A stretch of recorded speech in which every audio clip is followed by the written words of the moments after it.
My artwork is about telling stories, and it's usually autobiographical. And there's always a text, and in the text, I tell a story in prose and poetry. It's like leaving breadcrumbs. You're trying to communicate something through the artwork, but also through the piece. I combine text and image and symbolism in my pieces. So I take a photograph, I create the story. It's not out of my mind, it's something out of my life. And I try to sort of tell it, but leaving clues, not names, nothing like that. And it's my personal history that's there. All of these things that I do are homages to people that have come and touched my life and cleared things up in my own mind. This painting is a part of a series that I did of a couple underwater. And I took a model and her boyfriend to a neighbor's pool, and we choreographed some movements in advance. And so we went underwater, and I shot the images, and I really wanted to have a pair of people, particularly a couple, in a gravity-free environment. But I was really more interested in the choreography of the movements, the way that the couple gravitate towards each other or pull away from each other. I wanted them basically free-floating. So there was a lot of inventing, having to figure out what the skin tones would look like, to make them look a little more natural, the way skin looks underwater with the sun coming on it and things like that. But it was an interesting process. It involved a lot of glazing, layers and layers of painting over it to make the painting look warm enough. It was an interesting challenge. This is my recent painting. It's a new style. I'm doing sort of narrative pictures with text and speech bubbles, and I'm using old-time imagery and using kind of an old master technique. So sort of like a Velázquez technique without color.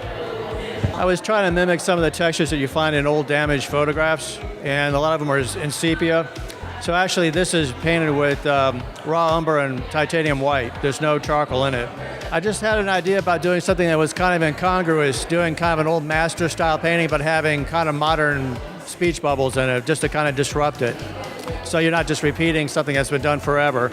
And I've been doing a lot of narrative work for a long time, and I decided to actually put some words in it, because the old stuff was just, images without words. So I decided to do that now.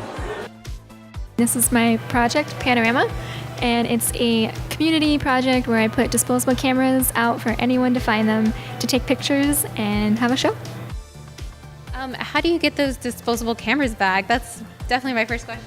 Well, it's a matter of trust that people will return them, but to take it to a designated drop-off spot, and they put their name and their email address on it, and I can contact them. This time there's about 160 photos total, and so I've got 20 on display, and then I've got a slideshow that shows all of them. I myself am not a photographer. I'm an artist in general, but I don't specialize in photography. So this is just my way of creating community. I like the idea of bringing people together through art specifically, so this is just my outlet to do it. I always kind of wonder what people's stories are. I see people walking or driving, and I want to know more about them and what their story is. We all live in Orlando, so it's kind of like, we all interact with different people, go to different places, and why not see it through their eyes? This is the Twitter art exhibit.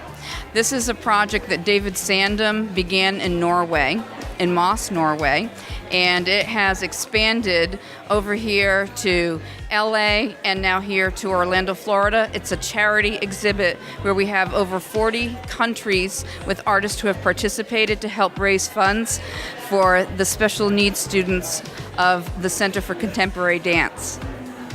Everyone who applies is able to have their art exhibited. The cool thing is that if you look behind me on the wall, there's a little sticker with each piece that says where the artist comes from, and their Twitter name. So you can actually interact with the artists directly. That's a very fun part of it. That's very interactive. That a lot of these artists are very well known, and then we also have amateur artists that are sending things for the first time. So everyone's at the same level. All the cards are selling for $35 each. So it's a great, very inclusive exhibition. There's no theme, and basically the medium was left up to the artist. 40 countries have participated. And I'm here from Norway. Think about that. Are you really? I came just for this. That's amazing. So it started in Norway 4 years ago, and now we're here in Orlando. What I'm doing here is I'm the actual choreographer for this event. We had special needs kids come in who actually choreographed the work. So all I did was shape the movement into a design that you saw tonight. I had a lovely, amazing time working with David and Robin. So basically my job was to coordinate the dancers this evening. Robin Pedreros showed up at my studio one day last year, and she was inquiring about whether or not we would be appropriate for this project and event. And she actually sat in on a creative movement class for kids with Down syndrome and autism and Asperger's. She sat back and watched for a few minutes, and I noticed she looked a little touched, I think, if I could use that word. And I asked her how she felt and if she was okay, and she said she was so moved by the work that I was doing there that she thought maybe we would be a great candidate to be the receiving organization. I have to thank all the artists who were so kind and generous to donate all this work here, so I really appreciate it. And you know what, for me, it shows me an example of how the world can behave if we choose to walk together in the same direction. We can cure things like cancer. We can get rid of poverty and homelessness if we chose as a collective to walk in that direction. I'm a digital artist that also incorporates watercolor into every piece. It's a process of drawing directly into the computer with a Wacom tablet, doing quick sketches, and then refining my line work. And then I'll do my watercolors separate, scan them in, add them for texture and color and value, and then continue doing digital painting on top of that to mesh both styles together to create something a little bit more organic.